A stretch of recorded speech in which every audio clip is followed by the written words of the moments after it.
Olá, sejam muito bem-vindos. Hoje a gente vai fazer um mergulho profundo numa teoria bem provocadora, que basicamente redesenha o nosso futuro econômico.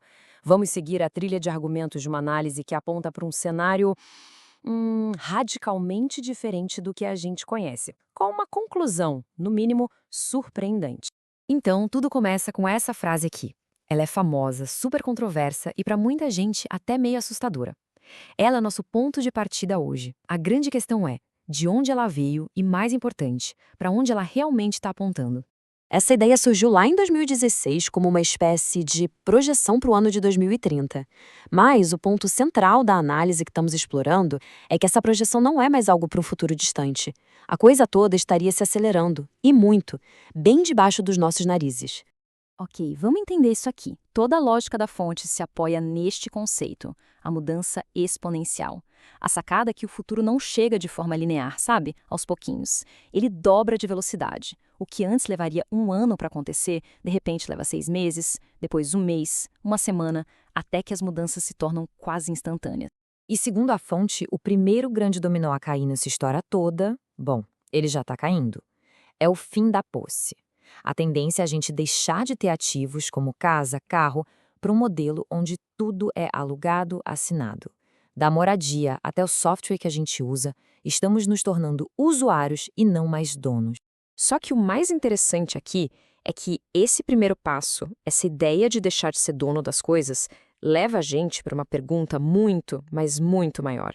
Uma pergunta que define a parte mais crucial de todo esse argumento. E aqui está a definição central da fonte. É aqui que a coisa fica séria.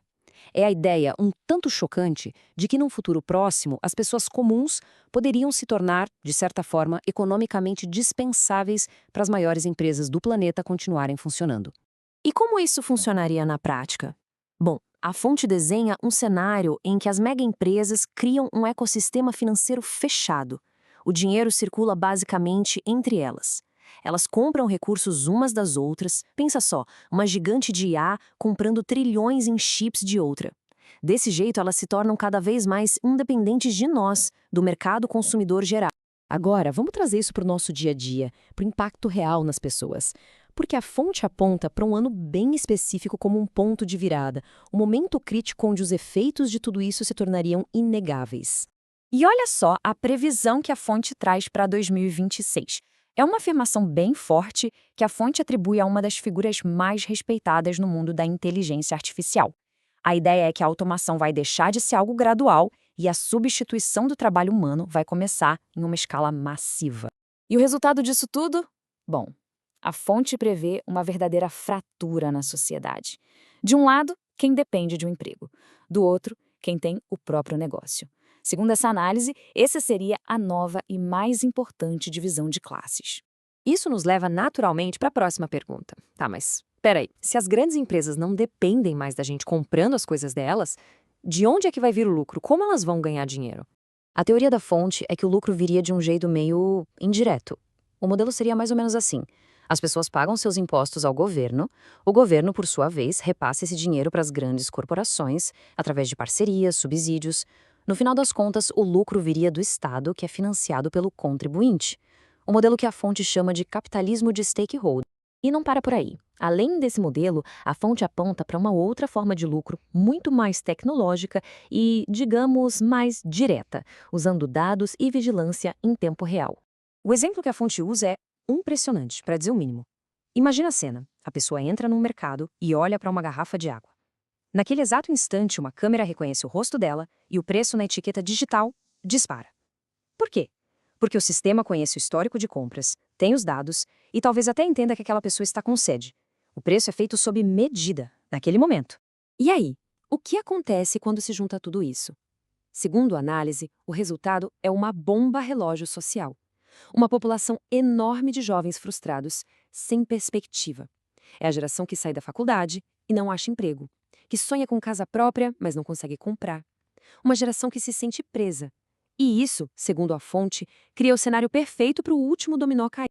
E é nesse ponto que a análise chega na sua parte mais chocante. Qual seria a solução do sistema para toda essa agitação, para essa juventude frustrada e sem oportunidades? A previsão mais sombria da fonte é exatamente essa: um conflito global planejado. A lógica por trás dessa alegação, que é bem pesada, é histórica. A guerra, ao longo da história, sempre funcionou como uma solução para absorver uma população jovem desempregada e inquieta, dando a elas um propósito e um salário no serviço militar. Ok, diante de um cenário tão pesado, a análise também passa a apresentar o que a fonte sugere como um caminho, uma forma de navegar por essas mudanças que estariam por vir. E qual seria essa tal rota de fuga? Basicamente, a estratégia central que a fonte aponta é a transição para o empreendedorismo, mas não é abrir qualquer negócio. A chave seria construir algo que tenha inteligência artificial no seu centro, usando essa tecnologia como a principal ferramenta para crescer e automatizar. E para desenvolver essa mentalidade, a fonte recomenda um foco de leitura em 3 pilares. Primeiro, empreendedorismo, para aprender a criar valor.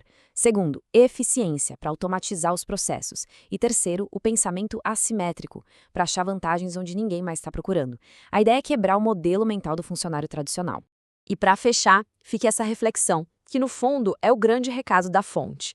A ideia é pensar se, em um mundo de mudanças exponenciais, onde tudo se acelera, o maior risco talvez não seja tentar e errar, mas sim ficar parado. A inação poderia ser a estratégia mais perigosa de todas.